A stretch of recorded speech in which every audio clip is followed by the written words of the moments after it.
I'd like to begin by acknowledging the First Peoples of the lands and waters on which we hold today's symposium, and I understand it's Treaty 6 country. I do so as an expression of my respect for their responsibilities to care for country, and I see that as a really important and essential cultural protocol that we share as Indigenous people. Aboriginal peoples, I know the term, some people don't like that term. It's interesting, in my country people prefer to be called Aboriginal than Indigenous, and I have been told off numerous times by elders for using language that changes all the time. But you know, in a way, to be able to kind of position ourselves collectively on a global scale, Indigenous seems to be a term that has some currency. I'd like to acknowledge the opportunity that's been provided to me to say a few words at this gathering. I also want to acknowledge the presence of elders, past and present, to acknowledge Grand Chief Marvin Yellowbird for his words this morning, other distinguished guests and leaders and chiefs in the room, community and so on. And particularly I wanted to thank all the earlier speakers, from Elder Ron Arkin, the drummers, Joseph, Clayton, Stephen and Sam. I've thoroughly enjoyed the morning, and I think that the range of conversation and the information shared is something that I can certainly take back to my part of the world to reshape the way we go about our business. Many thanks to Makere, Treaty 8 and the Keepers of the Athabasca for co-hosting this two-day symposium on critical water issues in this region of the world.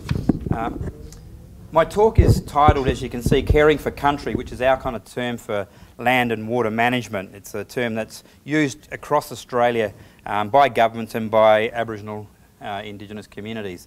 What I thought I would do is to talk about my community, the Ngarrindjeri Nation, and our engagement with cultural and natural resource management in the contact zone. And the contact zone is that place. I'm involved in another project trying to work out what goes on when we're in the space of negotiating with another party. We're calling that the kind of contact zone. What happens in that space, and what kind of learning goes on, and how do we actually shape a better relationship in order to be able to advance and take action and move forward on some of the issues that are critical to us. So I've done the acknowledgements. The other thing I didn't do was to actually pay my own respects to my community, which I always like to do. Ngarrindjeri leaders, Ngarrindjeri elders and Ngarrindjeri ancestors. That little flag up the top there was designed by my father. It emerged out of a struggle that I'll tell you about in a moment over a development, a bridge being built from mainland to an island called Kumarank in my language, or High Marsh Island as it's been renamed. And that flag emerged out of that as a symbol of the collectiveness around Ngarrindjeri people as we were engaged in that particular issue. To the left on the side there is a sister basket, and that sister basket has a little sort of item in the front, looks like a little sheet of paper, and in fact it is a sheet of paper. And it's called the Letters Patent. And the Letters Patent were instructions by King William IV on how what was going to be called the province of South Australia, and later became the state of South Australia, was to be set up, and what was supposed to have occurred in relation to local Aboriginal native peoples. Those instructions were ignored, and we believe there's something in there in terms of a legal instrument that we're pursuing with trying to have a conversation with governments about this matter who don't really want to talk to us at this point about that.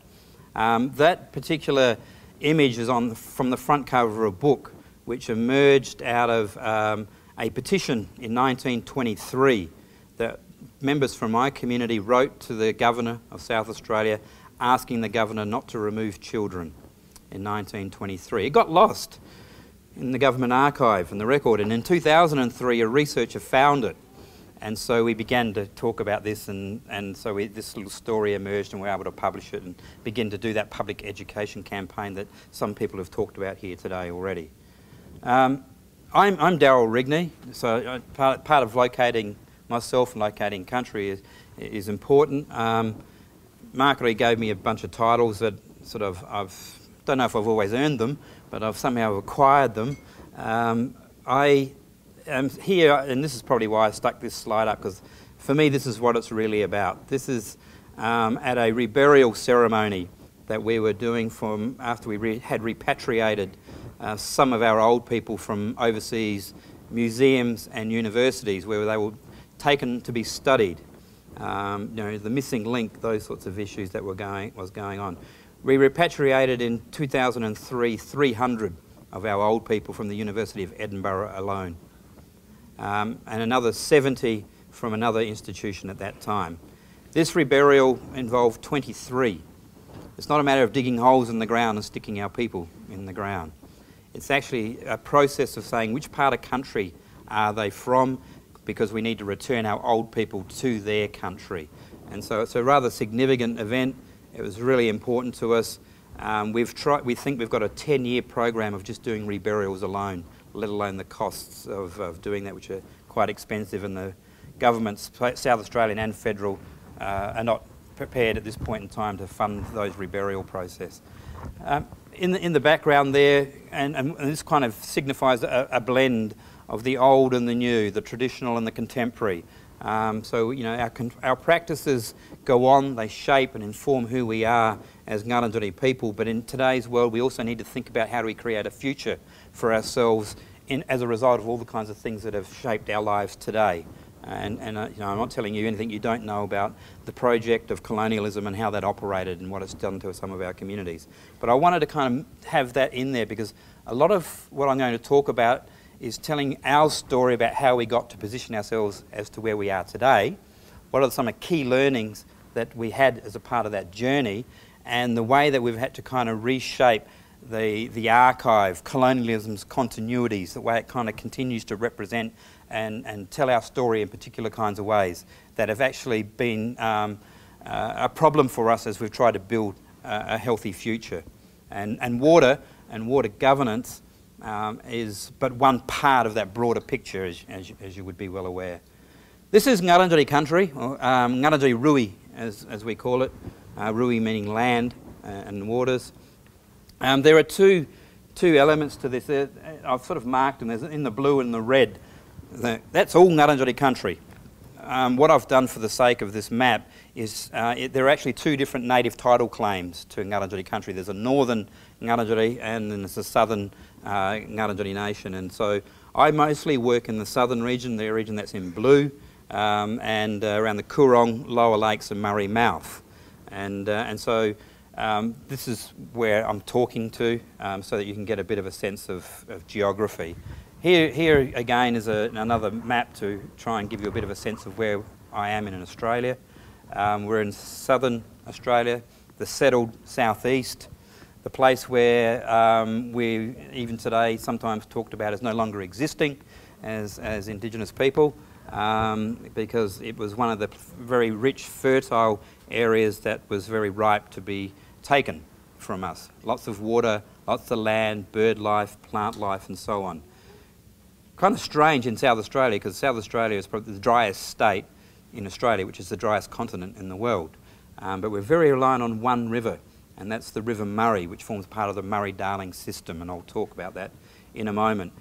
What I've done for the sake of the map is you can see there's a river, and it comes down into a lake system, and then that lake system moves through a series of channels to the mouth of the Murray, which opens up into the Great Southern Ocean. That connectivity between lake, river, Murray Mouth, and that region which goes down into the bottom where it says Camp Coorong and goes down another 90 miles, 90-mile beach, is where the Coorong, which is a World Heritage listed area, and it's also covered by a Ramsar agreement, which is an agreement around the protection of migratory birds. So it's a very significant ecological area, and that area suffered a great deal of stress. We went through 9 years of drought from about 2000 to 2009. And what happened to the area was that we had decreasing water as a result of the drought.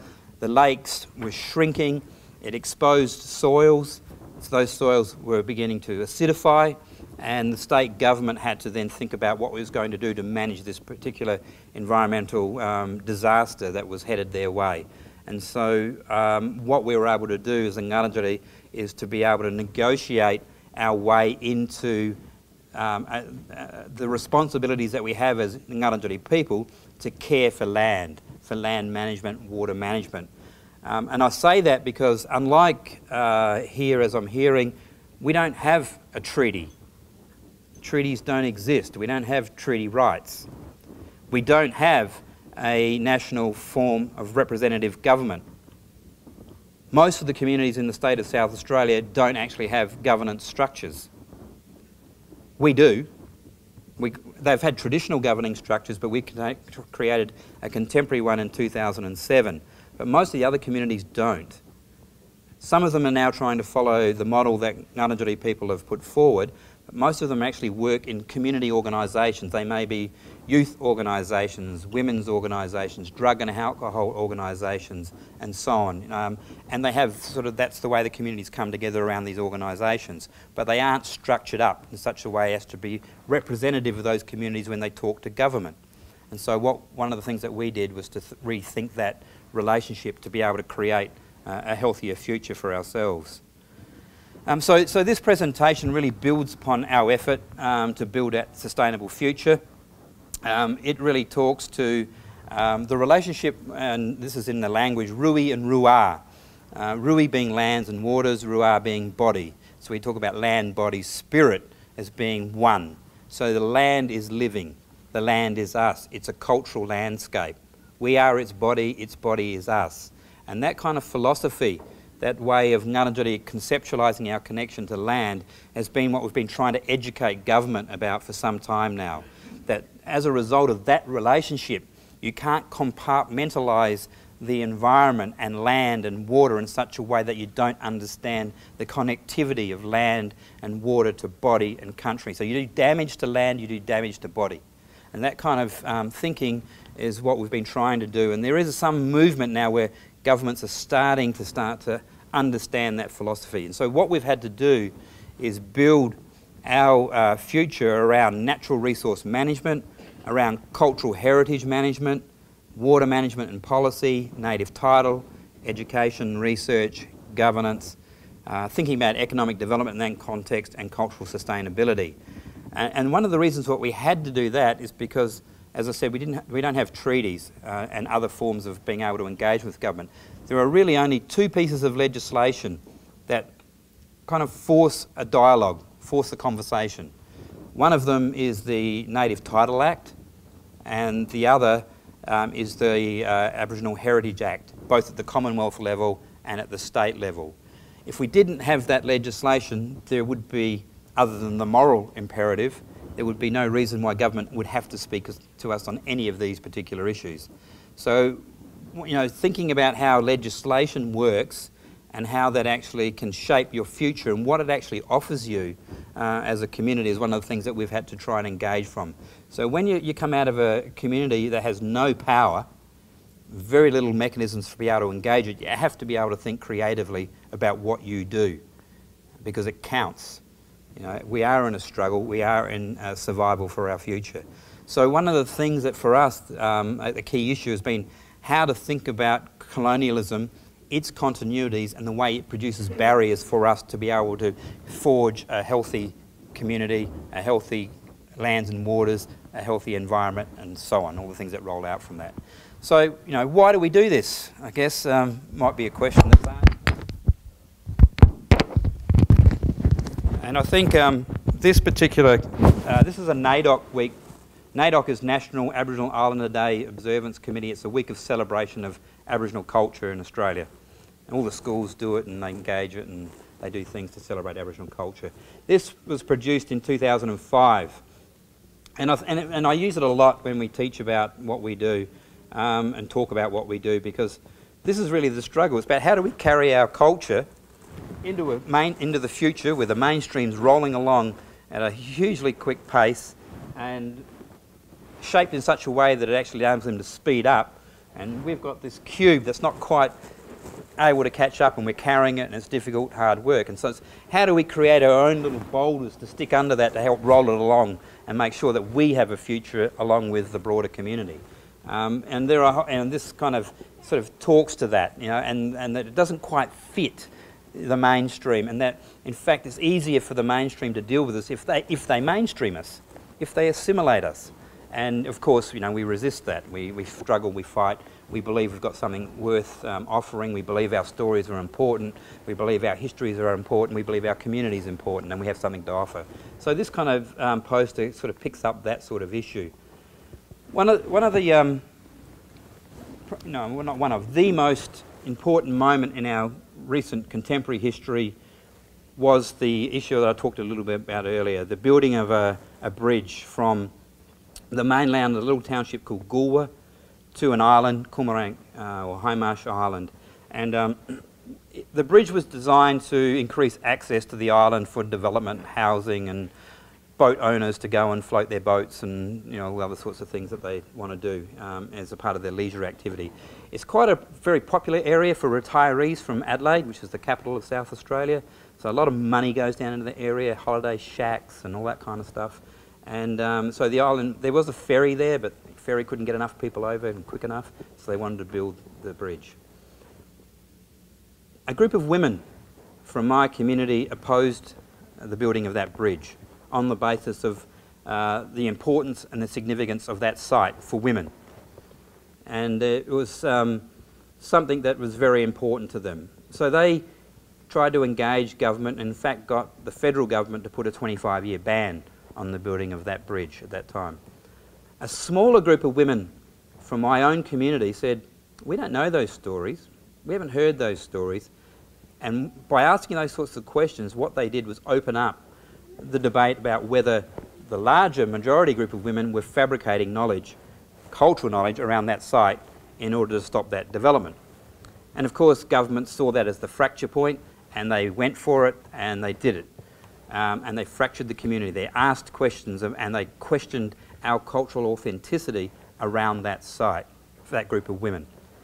And they were aided by some other women who didn't know the story. For me, the issue there was the question about why did some women from my community, the majority, understand that that was a very important and significant site, and why did another group not know that? What did that actually say about our knowledge transmission processes and the way education and schooling and other things had interrupted that and disrupted it?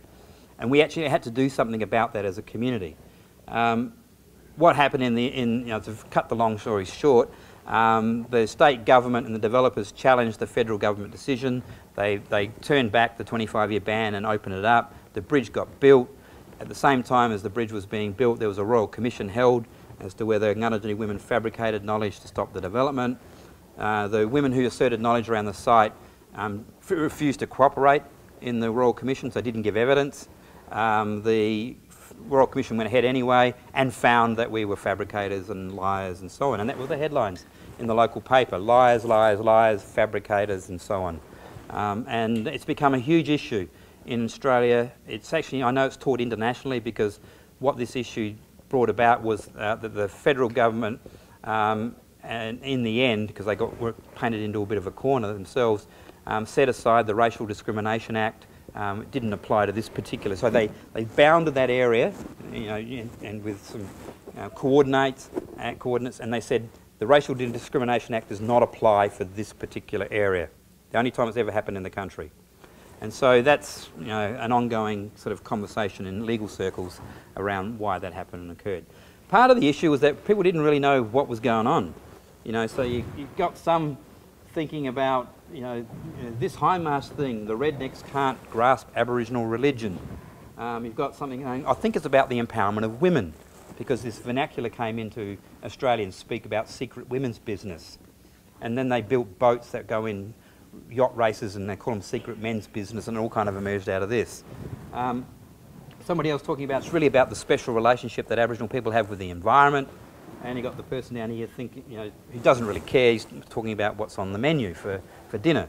And meanwhile, we've got our communities over here who are dealing with a whole bunch of issues in the community. And as this kind of come out at the time that Australia was involved in a reconciliation process, so the bridge that will never be built, the lack of being able to reconcile as peoples in the country, a united Australia. So you had a lot of stuff kind of going on in that, and what we found were a bunch of things, and these the key learnings, I think, that emerged out of that.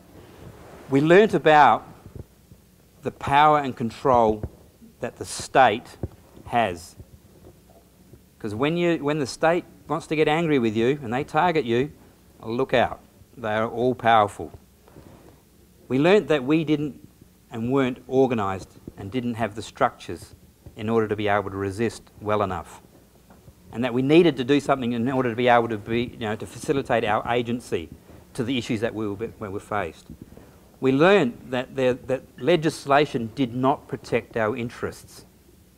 Okay, the Native Title Act and the Aboriginal Heritage Act did not protect our interests at all. We learnt that who were the experts? So this Aboriginalist constructions of identity and tradition, what Aileen Morton Robinson, an Aboriginal scholar from Queensland, calls the possessive logic of patriarchal white sovereignty. We learnt that we weren't the experts about our culture. That was the anthropologists and the archaeologists and the historians and all the others that got rolled out by the state as experts in that Royal Commission. And in fact, it's actually true, the way it gets played out. We learnt that in the South, guess what? In the settled South, there was no such thing as gendered knowledge. That was only for the real Aboriginal communities in the north of the country, where they had gender-specific knowledge that was site-specific and country-specific. In our part of the world, we didn't have that. And in fact, that's how it plays out. If there is a heritage issue in our state, and you're at Port Augusta, which is 3 hours north of Adelaide, and you've got a heritage issue, the Department for Aboriginal Affairs and Reconciliation, who administer the Act, will send an anthropologist to deal with that heritage issue because it's a living culture. South of Port Augusta, they will send an archaeologist because you're dealing with a dead culture. And you know, it sounds kind of glib, but in fact, in practice, that's almost how it works nearly every time. We learnt that we had to avoid negotiating our interests through these past-oriented traditional constructions of culture and heritage. We had to think about that differently. One of the ways we learnt to do that, if legislation didn't protect our interests, we had to find a different way. And the different way was to think about negotiating our interests through contractual arrangements in the absence of treaties and other things. To protect Indigenous cultural and intellectual property. We learnt that we had to develop a multi-sided strategy designed to resist recycling and activating the colonial archive, because the archive would just get rolled out, you know, and as it got rolled out, we got pushed aside. And so we learnt that we had to do something about that. We learnt that we needed to have some resources in order to be able to engage effectively, and we didn't have those at that time. And we learnt that we needed to be dynamic in terms of how we theorised it. Now, a lot of my community don't, you know, theory. You know, it's all about practice, but in fact, theory informs practice and practice informs theory, and the two go together. And without being able to think about it and really think carefully, we weren't able to move and negotiate and do things in a way that we could actually try to protect our interest. We had to think particularly about what, in theoretical terms, you know, the kind of actor networks. You know, what's going on? Who are the actors? Who are the players between government, industry and business, universities, and their research that often is bought by governments, and Indigenous nations. What is the relationship going on in there? And so this is sort of some attempt. This is not real great. It's just my kind of rough effort, and I lean on Indigenous scholars and the networks that I have in order to be able to form this, particularly Graham Smith, who I know some people in the room know, who talks about the traditional formations of colonisation, you know, dispossession, oppression, exploitation through the state instruments, you know, the state, the church and education. But also the new formations of colonisation, so terms like equity and democracy, one person, one vote doesn't work when you're only 2% of the population. Individualism, moving away from the collective, breaking down families, breaking down communities in individual units and not really trying to create the structures that allow collectives to come together. About devolution, you know, we've been trying to deal with devolution for a while, and that's scary in lots of ways. About globalisation, about sustainability, all those sorts of issues. Now, don't have time to tease all that stuff out, and in fact I don't know enough about it to tease it all out, but you know, we know that some of that stuff's in there. And the colonial grid, you know, the way that we talked about in terms of our culture, Aboriginalism, the way we're understood, the way the archives activated, and so on. The management culture that exists within government. So we get managed into the past, which is really interesting. We get managed back into something that they say doesn't even exist, but they try to position us there anyway. And so what we're trying to do is think about how that stuff operates. So 1995, we have the Royal Commission, we have the bridge, and so on. Just 7 years later, and that's the bridge in the background in that photo, we had the local council, because we have 3 levels of government: federal, state, local. You might call them shires or something. Decided they wanted to redevelop the area for a wooden boat festival. And in doing so, and this is, we told them this is a really important area. This area had been surveyed anthropologically and archaeologically for, extensively. It's one of the most surveyed areas in the country. They were digging trenches to build a toilet block and washrooms, and they uncovered the remains of 2 of our old people, a mother and a daughter, and a little child. And so, under the Act, work has to stop on the site, and then you've got to go into a negotiation. What are we going to do about this particular issue? And we'd just come out of the Royal Commission only 7 years earlier. We'd learned all those lessons I talked about before. The community was tired, health issues, all the sorts of things that people are dealing with. We didn't want to go down the path of going down the legal pathway. Our strategy at that point was to say, let's try to negotiate something out of this that doesn't take us down a legal framework. And so that's what we did.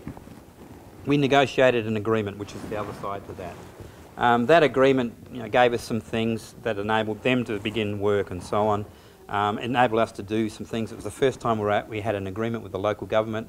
So I think it was certainly the first in our state, may have well been the first in the country, where there's a contractual arrangement between us and the local government. And the other thing we learnt in that process was that as we were trying to work our way through to the agreement, we kept asking them questions like, okay, do you recognise the Ngarrindjeri people as the traditional owners of the land and waters on which we meet and where this has occurred? And they go, yeah, we recognise that. And we had local and state government involved in this negotiation. Okay, so let's commit that to paper then, so you recognise it, so we create some institutional memory around this. And so they didn't know if they could do that. So they're happy to say the words, but then to write it on a paper was a different story. Eventually we got them to commit to that. Then we said, well, okay, well, if you recognise us as the traditional owners, do you recognise that we have a responsibility to care for country? And that responsibility is part of our culture and what we do. Oh, okay, so we had to work our way through that. So we kind of stepped our way through these recognitions in order to be able to have the negotiation occur and move forward on it. All the while, work's not going on and it's costing them money, so we had some leverage there. The other thing we learnt, and we asked the question is, do you have the power to make this agreement? And they said, yes, we have the power. And we said, well, because we do. We've given them our time. This is our elders, this is our leadership, this is our community here, and we can sign off on this agreement. Yes, yes, yes. After 2 days of this, and just as we were about to sign off on it, we went to do it, and they said, oh, well, actually, we don't really have the power to be able to sign off. And so the lesson learned then is don't ever talk to middle management. It's a waste of time. Only talk to those who can actually make change, who can actually make the agreements. And so that's the kind of strategy that we've engaged. The other part to this story was that we asked them to make an apology to us for the impact of colonialism and what they, as a local government, had been a part of. Because we know they'd bulldozed some of our sites. We know they'd bulldozed where people camped along the lake system. They'd send them in the 1950s. I'm not talking a long time ago, 1950s. And so we wrote the apology for them. And then they sort of haggled over a few words, and then we signed off on it. And those are the kind of words that are in there about regret and sorrow and acknowledging who we are, acknowledging racism and recognising our leadership and so on. So we're able to tell that story. So, lesson learned. Don't deal with middle management, deal with something that's important, and do the writing. If you want them to do the agreement, you spend the time and do the work and do the writing in the absence of them doing it. And so we talked about the archive before, the colonial archive. So what we had to do, and this emerged just a little bit after the Wooden Boat Festival thing, is that we wrote our own management plan for the region, because we found that the management plans that they'd been using weren't very effective and very useful for us. So we had to rewrite the colonial archive. We had to, if we're saying don't activate it, they had to use something, so let's activate something that we've written. And so we began that process of writing ourselves into the archive in various ways. And we very upfront about what we're doing. We're saying we have a vision for country. This is what we believe in. This is what we think should happen. There's nothing surprising here. We're not going to hide something and bring it out and attack you down the track. We're upfront. This is what it is, and this is how we're going to go about it. And that kind of being forward, strong, but forward on it and what we want has started to develop from probably being the community they dislike the most in the state because of the bridge issue, and we're now being positioned as a model community for how do you actually get partnerships going between governments and Aboriginal nations. Largely because they recognise, they don't always like us, but they recognise that we come from a principled position and that we're strong about that position. And in the end, if we get to a point where we can't agree or some of our fundamentals are not on the table, then we walk away from the negotiation. So the ability to walk away becomes a really critical learning for us over time. We make the question, the educative process around lands and waters as a living body. What we were able to do is shift the way they went about, when I say they, state governments went about site registration. So under Aboriginal Heritage Act, they would register places by sites. So you can imagine a map with all these little dots and markers on them. And government could register or deregister a site pretty much as they liked. They would, politically there might be some fallout, but they had the power to be able to do that. And so what we were trying to do was shift them from this site identification to whole of landscape understanding about a cultural landscape, and as a part of the Heritage Act response. So we're able to, which has been really important for us later with the water issue, we're able to get a recognition that whole area where the bridge has been built, the island, the waters, is now called the Meeting of the Waters site. It's a whole of landscape site recognition, bounded by a particular area. So we don't have to deal now with site-by-site registrations in that area. The whole area is. And anything they want to do on that area now they have to speak to us about. And that's been really significant. And it's really significant today because water flows into that area. And as we had this big struggle over water at the national and at the state levels, there is a commitment that the federal government has to recognise and state governments have to recognise as a result of that site being registered under the Heritage Act. Water has to go to that area. Now there's a bit of a fight about how much, but and quantity, but water still has to go to that area. We began to do these K&Y. We call them, the agreement that we signed, we call them Kunga Ngarrindjeri agreements, means listen to the Ngarrindjeri people speak. And so we've got a number of them. We've done them with museums, so in this case Museum Victoria, because the most powerful place in the colonial archive in our state is the South Australian Museum.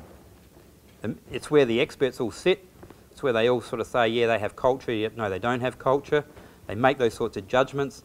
If you walked into the South Australian Museum, you would think we're all dead. There's very few living, breathing faces that appear in that museum anywhere. All our artefacts, our spears and nets and weaving and all those things appear there with little explanatory notes about what they are, but there's a contemporary living culture, not there. And not just for the Ngarrindjeri, I'm talking about the whole of the state here in that case. You go to Museum Victoria, totally different. You walk into that and Aboriginal people are here today and alive and well. And it talks about contemporary culture and the way it's performed and the way we act ourselves as Indigenous peoples in the Museum Victoria. Totally different from ours. Because South Australia is a very conservative, very white space.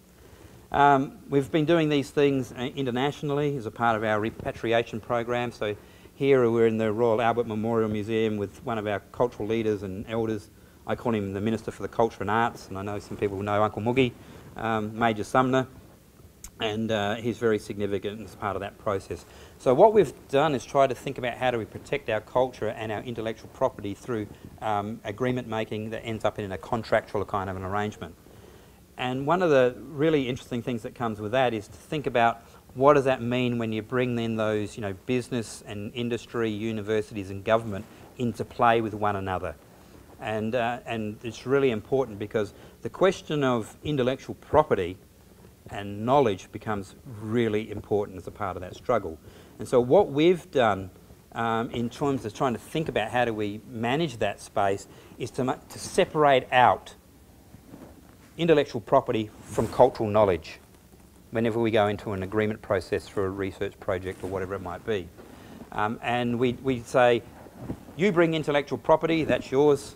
We bring intellectual property, that's ours, but not the cultural knowledge part to it. Anything that develops out of that is our shared intellectual property, but we have this other category called cultural knowledge. And interestingly enough, we got a research project going with a big major funding body called CSIRO, Commonwealth Scientific Industrial Resource Organisation, because science leads all this stuff, and you've got to know the science and you've got to know how to challenge the science if you want to have not gobbledygook being spoken to you. So CSIRO funded this project, and it was on the cultural economy of water for the Ngarrindjeri Nation. And as a part of that project, we tried to engage some universities. So the university that I work at, Flinders, Charles Sturt University, and we tried to bring in a third university, who are a big university in the country, Australian National University, to be a part of it. Flinders and Charles Sturt were prepared to sign the research agreement, which had the cultural knowledge clause inserted into it. Australian National University refused to and pulled out of the project. Really interesting. And I like to name them because I think they deserve to be named in that way. So we began to think about that. So we wanted to think about research practice and how it impacted upon cultural and natural resource management. We wanted to reset the foundations through these legal agreements. We wanted to think about management discourses, or call it governance.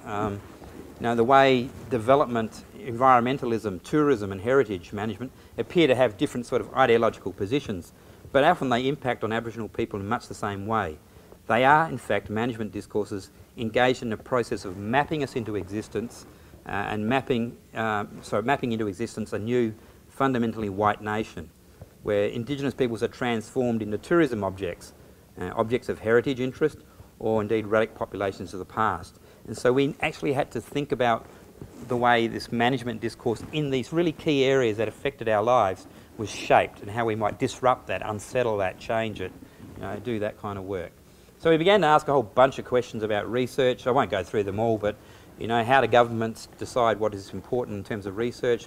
What things do they decide to fund? How do they fund them? Is there long-term engagement with the funding regimes, or are they short-term consultancies, which most of them are?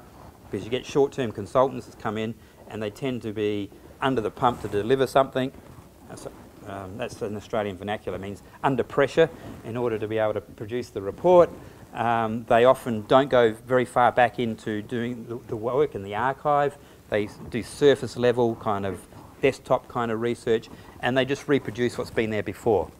And so, short-term consultants who rely upon the patronage of government for their living deliver this kind of stuff, and we're saying that does not work for us. It's about long-term negotiated relationships with the Ngarrindjeri Nation around research that works for our interests, and then if there's some usefulness to you, that's useful, that's helpful, but our interest is what we want to serve. So we ask a whole bunch of questions around those sorts of things, and intellectual property and capacity and so on.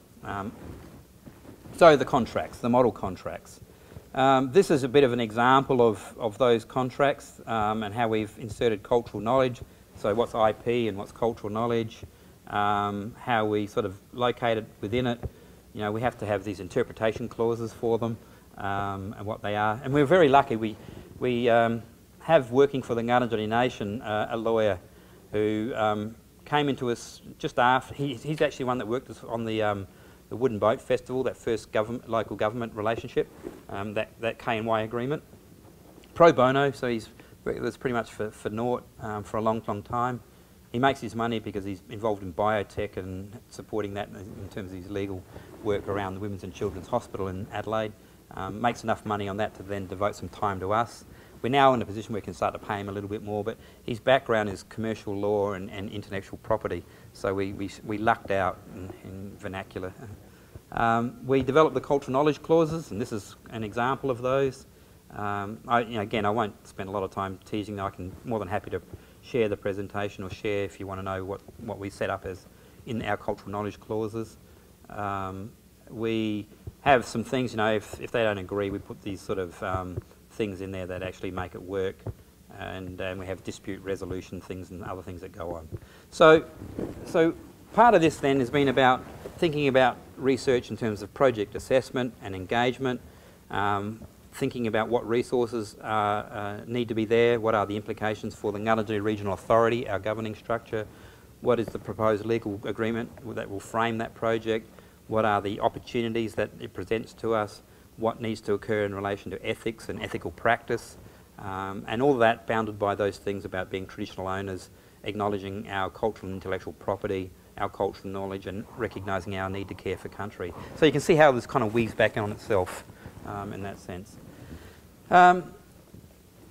What this does, and this is what I'm describing in this 50-minute period of time, is in fact about, since 1995, I've made 17 years of, is my maths right? 17 years of hard work, of laborious meetings and conversation and stickability. Being able to be the last person to walk out of the meeting is useful because you get to start to shape it. And so here, what we've now got to a point is that we have these agreements. We have established a Kunga Ngarrindjeri Yanan Agreement Task Force, and what that task force does is work directly with government agencies and non-government sector on anything that goes on in our part of the world, in Ngarrindjeri country. So any project that they want to do, any research and monitoring that they want to engage in, any revegetation program that might be a part of a bioremediation effort for the lower lakes as we prepare for the next drought, which will come, are a part of that kind of process. In doing so, educating government. So now we start to hear our words come back to us from them, which is really significant. When they start to talk about the land as living body, when they start to talk about the cultural elements and our responsibility to care for country, when you get to hear that coming back at you, you know you're starting to make some kind of impact with government. But what we've had to do is cement that down inside the agreement so that it doesn't disappear as the next government person comes into the role and moves on. Part of it is also saying to government, as a part of our strategy, if you have an interest in what we're doing in the region and you want to know about it, we don't really want to think about a consultation kind of as a process, as a way forward. What we're much more interested in doing is having you build our core capacity to deliver on the things that interest you. And so if you want to know about the kunguri, the black swan, rather than employ somebody in your department to work on black swans, kunguri, provide the money to us under an agreement. We'll employ our own people. We'll deliver on the work that you're looking for and provide it back to you. So you build our capacity, not your capacity. And that strategy has been really important to be able to create employment within the community, to create a sense of ownership about management of lands and waters, to give people hope that we have a healthy future. We have leader-to-leader meetings. That means Ngarrindjeri leadership, and I sit in as part of that group of people talking to the minister or ministers. Under the KNY, it's a whole of government agreement, but we deal with particularly 4 ministers. So we meet whenever we've got issues to talk about. They're supposed to be quarterly, but sometimes they're not, and sometimes they're actually a bit more frequent if we've got some big issues on the table. What we do is we just kind of work our way into it. Now, it all sounds rosy. It's not. And I'll sort of paint that picture a little bit. We've still got to struggle and fight over this stuff. Take the cultural knowledge clause, for example. We were able to get that into some of the early agreements because the government was under pressure to deal with the environmental issues that were occurring with the lack of water in the system, which required them to make some kind of management responses. They were talking about building dams and weirs and things to block water and channel water and do a whole bunch of things.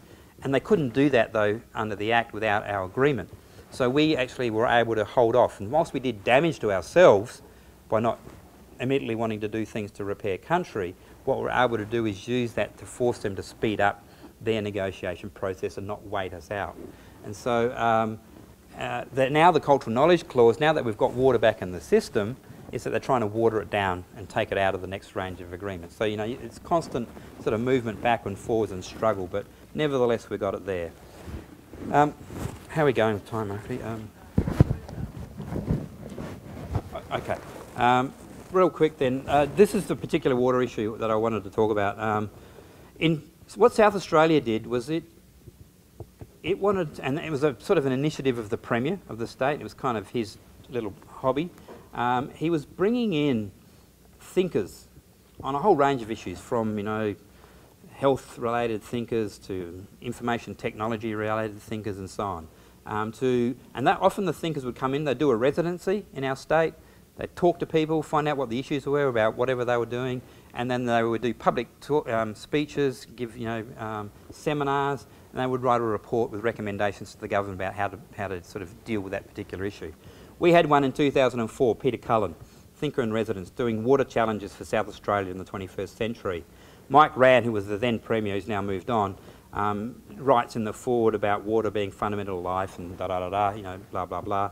And then he goes on to say that, you know, these thinkers have been fantastic and that this Peter Cullen was absolutely magnificent. He truly engaged with South Australians on the issue of water. If you don't get the sort of sarcasm in my tone there, I promise you I'm being sarcastic. Because Cullen wrote about, you know, did his report and so on, but on the issue of, truly engaged, he didn't ever come and speak with any Aboriginal people to my knowledge, certainly didn't come down and speak to the Ngarrindjeri people in the regional authority about water and what water meant to us. And in fact, he produced a 52-page report, and we appeared in 4 places in that 52-page report. That is, we, as in Aboriginal people, Indigenous people. And if you can't read that little text, I wouldn't bother because I've summarised it here. We appear in there, this is how he represented us, as the native informants for ecological studies or ecological asset site identification. So we might have some value in thinking about where might, you know, some ecological knowledge around a site. We were the unnamed interest group. So they didn't talk about Ngarrindjeri, they talked this pan-Aboriginal kind of name without actually naming anybody in particular, for state-held environmental waters. And we were a knowledge cluster, potentially useful, though difficult to understand or access and understand. Now, you know, I think we all speak English in South Australia, primarily. And they know where we are, so I'm not quite sure how you can come to the conclusion that they don't know how to access or can't understand what we've got to say. And we were absent in all these areas, and this is very familiar, I'm sure, to all of you in here. Absence in things that really counted around sustainable land management, economic uses of water, assignment of water entitlements and water licensing, decision-making bodies, managing environmental waters, water pricing, and so on and so on and so on. Absent in those spaces. And so in South Australia, what we're dealing with is today, that's 2004. Today, 2012, we're about to have delivered a key document that's emerged out of the National Water Commission, who's the statutory body responsible for water in the country, who have a national water initiative, and that's the mechanism that they're using for water reform. They produced an act in 2007 which established the Murray-Darling Basin Authority, the Murray-Darling being the river that comes down and ends up in Ngarrindjeri country. And that authority has the responsibility to develop a basin plan. Now, the basin plan has been highly controversial, not just for Indigenous people, but for the whole of the basin community. And on the side there, for an example, that's all the non-Indigenous folk burning the first draft of the plan. They got very angry about it. There's a huge struggle because whilst there is the national body and the National Water Commission, water is actually, in fact, operates at the level of the states. And the states upstream, Queensland, New South Wales and Victoria from us, have been taking out all the way along the system. So it's actually no longer a river. It's actually essentially a series of water pools that are managed all the way down. And it's put money into things like cotton and rice. Why you would want to grow cotton and rice in Australia when you can import it from Asia, I have no idea. But and so there's huge controversy over that, and the state of South Australia has actually been trying to, and I've been a part of this process with the premiers asking the Ngarrindjeri to sit with government to fight the upstream states. And we've threatened as a state to take this to the High Court of Australia, this particular issue. So you've got this rather weird situation where for the first time probably in history, the state government's coming to us saying we need your help to fight the other states. It's a rare moment. And whilst some of our interests align with the state governments, many of them don't. And in fact, they only really see our interests in water being cultural. And we're trying to make arguments that say, yes, cultural water is important. They're calling it cultural flow, cultural water, Indigenous flow. There's various names for it.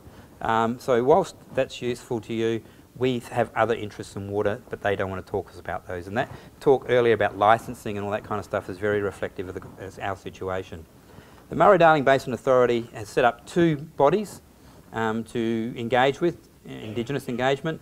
One is the Murray Lower Darling Rivers Indigenous Nations, which my father was the chair of, and now my brother is the chair. It's a coalition of 22 Indigenous nations in the lower end of the system, and then they have the Northern Basin Aboriginal nations. So the Ngarrindjeri, if we want to get our voice, we can't speak for ourselves as the Ngarrindjeri nation unless we make submissions. We have to work through these bodies. So that's some of the stuff that we're doing, and I could kind of go into lots of detail around how the kind of legislative framework works and the sorts of mechanisms that we have in order to try and insert us into the space, the kind of recitals that we have that talk about new relationships and how we're going to do it. But it's probably a bit pointless because probably you need to be a lawyer, and I understand it sort of surface level, but some of the real deep argument, we need our lawyer in the room for it. But I can say that at least what the Act does is says they have to talk to us, and that in relation to the issue of water trading can only occur around particular things, and Indigenous heritage protection is one of those areas. So in fact we may be able to intervene through the Act in any water trading activity that might occur along the system, which is actually a pretty powerful device. And we've argued, and I've made these presentations at public consultation meetings and been asked to speak in various places to do so, that we believe that if the basin plan is to go ahead as it's currently constructed, and we don't get an awful lot of water in at the bottom end of it, and it's probably unlikely to survive just on an environmental level with the amount of water that's been promised to the state of South Australia, that we think in fact is contrary to the Australian Racial Discrimination Act, and we may end up in court again over that issue, although we try not to end up there. We try not to end up, and I'll finish on this note, we try not to lead with culture, which is really strange for an Aboriginal community, an Indigenous community, not to lead with culture, because we learnt from High Marsh, you lead with culture, and the moment you do that, you open yourself up to authenticity tests. And any time they want to bring in experts in the archive and test our authenticity, we walk away from the table. We're not here to prove who we are. You're not here to study who we are. We assert who we are as the Ngarrindjeri Nation. You accept that assertion, and then we negotiate from that point. And that's the baseline around, in the context of all the other stuff that I talked about. So I think I'll probably leave it there, Mark. That's what I'm 50 minutes. Thank you very much.